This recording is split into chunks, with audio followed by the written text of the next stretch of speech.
si Estados Unidos impone aranceles generalizados a México de un 25%, lo digo con claridad, la economía mexicana quebraría, pero como ejote. Sería gravísimo, devastador. Estaríamos ante una tragedia económica similar a la que México vivió con las crisis de 1994-95, la crisis de 1982, la crisis de 1976. El día de mañana se cumple el plazo que había dado el gobierno de Estados Unidos para la imposición generalizada de aranceles a todas las exportaciones de México hacia nuestro país vecino. Nosotros vamos a insistir en la urgente necesidad de que este Senado de la República convoque a una reunión interparlamentaria, es decir, que nos podamos sentar las y los senadores de México con las y los senadores de los Estados Unidos para abrir un canal alterno de comunicación que resulta urgente. Vimos ahora al presidente de Estados Unidos, la manera en la que trató al presidente de Ucrania, al presidente Zelensky, y eso confirma la necesidad de que tengamos canales alternativos de comunicación con Estados Unidos.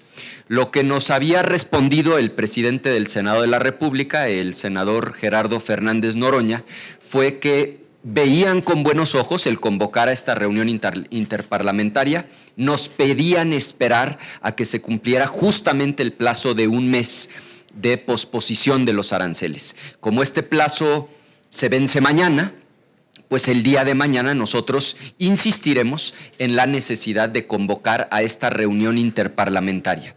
Insistimos en que si Estados Unidos impone aranceles generalizados a México de un 25%, lo digo con claridad, la economía mexicana quebraría, pero como ejote. Sería gravísimo, devastador, y no solo para la economía en abstracto, sino para la economía de las familias mexicanas. Estaríamos ante una tragedia económica similar a la que México vivió con las crisis de 1994-95, la crisis de 1982, la crisis de 1976. Por eso es que nosotros le pedimos a este Senado de la República tomar las cosas con seriedad, convocar a esta reunión interparlamentaria y que podamos también las y los senadores mexicanos hacer lo propio, hacer nuestra parte, mejorar el diálogo de México con Estados Unidos, hablando en este caso con nuestros pares, los senadores estadounidenses. Y en segundo lugar, reiterar la exigencia al gobierno mexicano de tomarse con seriedad estas amenazas y de hacer todo, absolutamente todo lo que esté en poder del gobierno de la República para evitar la imposición de estos aranceles que serían, como he dicho, devastadores para la economía de las familias mexicanas. Estoy a sus órdenes si es que tuvieran algún tema que quisieran comentar. ¿Qué tal, coordinador? Buenas tardes. ¿Eres algo de Amador? Sí, soy hijo. Ah, mira. Preguntarle, Perdón por andarte haciendo preguntas aquí. No se preocupe, senador. Me parece que fue hace 2 semanas cuando nos había comentado esta posibilidad de convocar un parlamento, o llevar a cabo una reunión interparlamentaria. Lo mismo nos había dicho que el senador Fernández Noroña había visto con buenos ojos que se pudiera dar esto una vez que ya concluyera este plazo. Pero también preguntarle, en sentido estricto, ¿cuál sería el objetivo de esta interparlamentaria? Entiendo que en sentido amplio sería, llevar a cabo que tanto el Senado mexicano participe en este proceso, pero ¿a qué le están apuntando, senador? Muy buena pregunta. El único contrapeso que tiene el presidente de los Estados Unidos es su Congreso, porque como ustedes saben, la mayoría que tiene el partido de Donald Trump, tanto en la Cámara de Senadores como en la Cámara Baja, allá en Estados Unidos, es una mayoría muy reducida, con unas cuantas o unos cuantos legisladores que no apoyen sus propuestas, él no logra la mayoría. Entonces, si alguien hoy puede influir en Donald Trump, son las senadoras y los senadores norteamericanos. Si nosotros convocamos a una reunión interparlamentaria, dialogamos entre pares, los sensibilizamos de lo importante que es la relación bilateral, los convencemos de la importancia que esto tiene no solo para México, sino sobre todo para Estados Unidos, ellos sí tienen la capacidad de influir en Donald Trump. Es decir, lo único que queremos es ayudar. que se convoque esta reunión interparlamentaria, que tengamos un par de días de trabajo muy intenso, de diálogo muy cercano entre senadoras norteamericanos y senadores mexicanos, para que podamos estar en plena sintonía y entonces sí, ellos lo puedan convencer a él de no tomar estas medidas que ciertamente afectarían mucho a Estados Unidos, pero que también hay que reconocerlo, afectarían todavía más a México. Ese es el objetivo, dialogar para construir un contrapeso y poder de esa manera ayudar a nuestro país.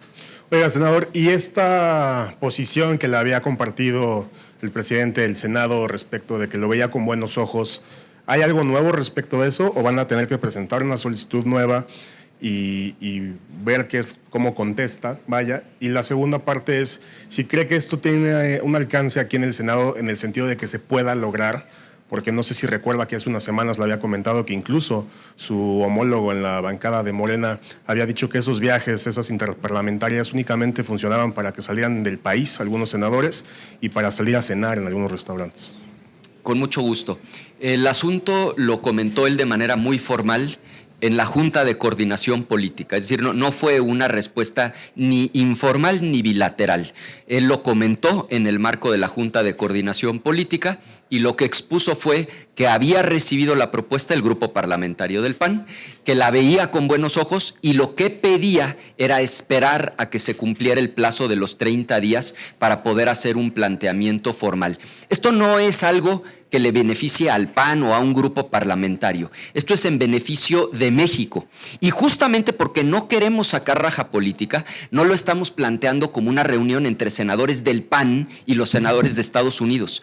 Lo estamos planteando como una reunión formal interparlamentaria, donde los mejores perfiles de cada grupo parlamentario formen un grupo plural que pueda dialogar a nombre del Senado mexicano con nuestros pares allá en los Estados Unidos.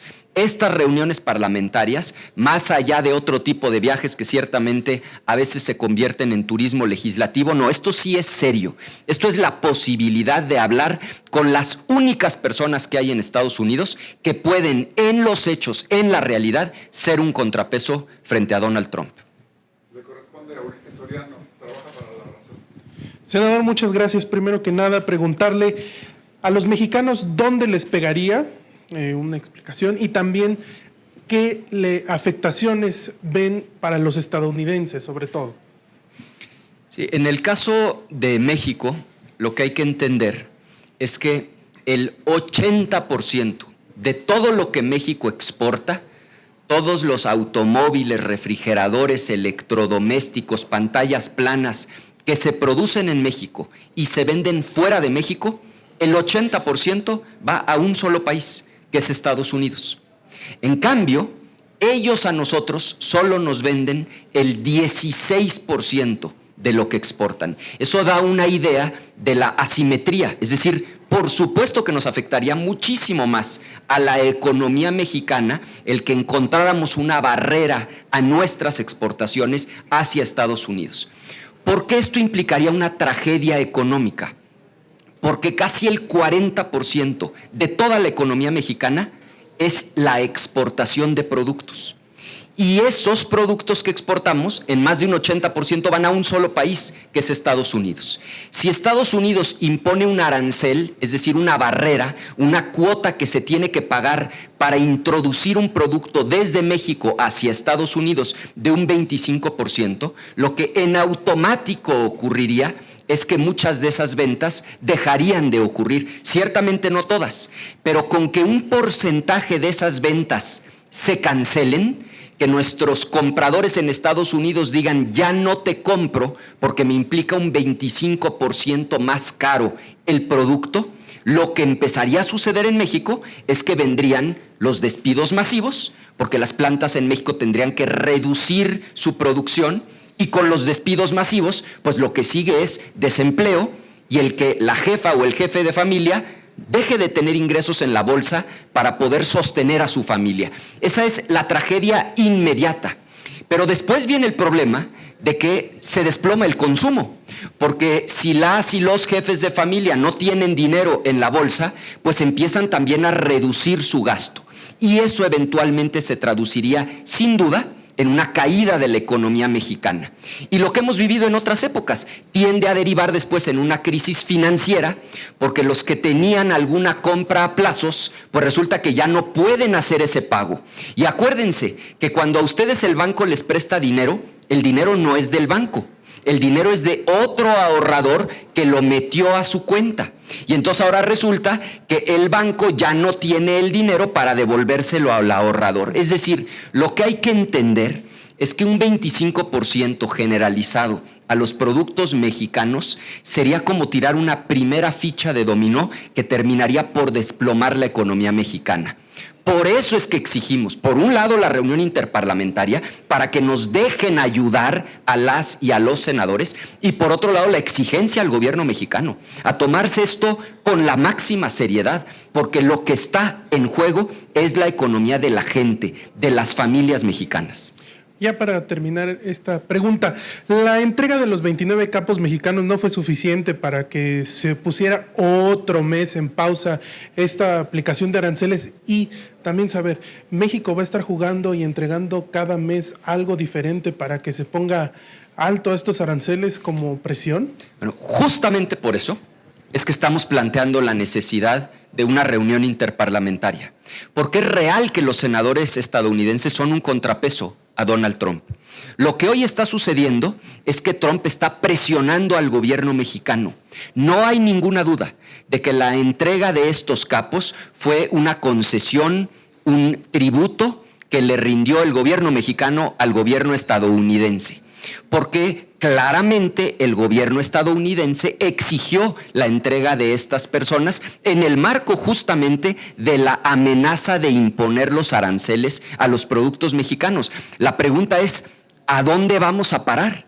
¿Qué más se le va a ocurrir a Donald Trump para exigirle al gobierno mexicano? Y si el gobierno mexicano no se deja ayudar, generando un contrapeso paralelo con quienes no son empleados de Trump, con quienes son electos directamente por los estadounidenses, pues entonces será complicado que exista ese contrapeso. Y segundo, ciertamente, en las últimas semanas ha sido notorio el activismo del gobierno mexicano en contra de los, lo cual confirma que había una política que ellos negaban de abrazos no balazos que se materializaba en el no combate al organizado. Aquí lo increíble es que tenga que venir otro país a exigir que combatamos a los para que eso empiece a suceder. Nuestra exigencia es que eso se convierta en la norma, que el gobierno mexicano, por definición, siempre defienda a los ciudadanos y combata al organizado, y no nada más cuando el presidente Trump amenaza con imponer aranceles. ¿Qué más hace falta? Sí. Pues lo que están pidiendo son políticos, ¿no? Eso sería lo que haría falta para el gobierno de los Estados Unidos. ¿O qué otro escenario podrías ver tú? Otra vez, si hay políticos mexicanos que están involucrados con el crimen organizado, particularmente con los narcotraficantes, pues yo pensaría que no hay necesidad de que el gobierno estadounidense nos pida combatirlos. Eso es algo que el gobierno mexicano debiera hacer por voluntad propia, por convicción, porque implica el cumplimiento de la ley. Pero es cierto, esa es la nueva exigencia. Y lo único que nosotros le pedimos al gobierno mexicano es que actúen, 1, con la ley en la mano, 2, con las pruebas en la mano, y 3, que no se utilice con fines políticos, fabricando acusaciones en donde en realidad no haya delitos. Mientras se cumplan esas condiciones, nosotros damos todo el apoyo al gobierno de la República para que se les vaya con todo a los políticos corruptos que tengan vínculos con el organizado. Que se cumplan esas condiciones, que sea con pruebas en la mano, con la ley en la mano, no con fines políticos, donde verdaderamente se compruebe que el gobierno proceda con todo y van a contar con todo el respaldo de Acción Nacional. Que hoy coincide que lo está pidiendo el gobierno de Estados Unidos, pues debiera ser algo accesorio. Eso es algo que debiera hacer el gobierno mexicano, aun cuando no lo pidieran los gringos. Gracias.